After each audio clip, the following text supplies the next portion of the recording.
প্রায় আড়াই মাস পর বল হাতে প্রিমিয়ার লিগ দিয়ে খেলায় ফিরলেন তাসকিন আহমেদ। ম্যাচে আলো ছড়াতে না পারলেও বিশ্বকাপের দলে জায়গা পেতে তার এমন ফেরাকে ইতিবাচক হিসেবে দেখছেন নির্বাচকেরা। তবে সুপার লিগে আরও কয়েকটি ম্যাচ দেখেই চূড়ান্ত সিদ্ধান্ত নিতে চায় টিম ম্যানেজমেন্ট। বল হাতে সবুজ মাঠে আবারও তাসকিন আহমেদ। ইনজুরি কাটিয়ে আড়াই মাস পর মাঠে ফেরার দিনে জড়তা থাকলেও ছিলেন স্বাভাবিক রান আপে। খেলার কথা ছিল সুপার লিগে, কিন্তু ম্যাচ ফিটনেস প্রমাণে রূপগঞ্জের হয়ে নেমে পড়েন রবিন লিগের শেষ ম্যাচে উত্তরায় স্পোর্টিং ক্লাবের বিপক্ষে। প্রথম স্পেলে করেন 4 ওভার, উইকেট না পেলেও শর্ট বলে পরাস্ত করার চেষ্টা করেছেন। এরপর দ্বিতীয় স্পেলে করেছেন আরও 1 ওভার, সব মিলে 5 ওভারে রান দিয়েছেন 36। ম্যাচের শুরু থেকে মাঠে বসে তাসকিনের বোলিং দেখেছেন প্রধান নির্বাচক। দিন শেষে জানিয়েছেন পরিকল্পনার কথা।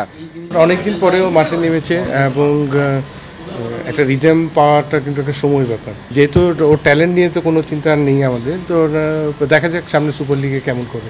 বিশ্বকাপের দল ঘোষণার আগে আরও অন্তত 2 ম্যাচ খেলার সুযোগ পাবেন তাসকিন।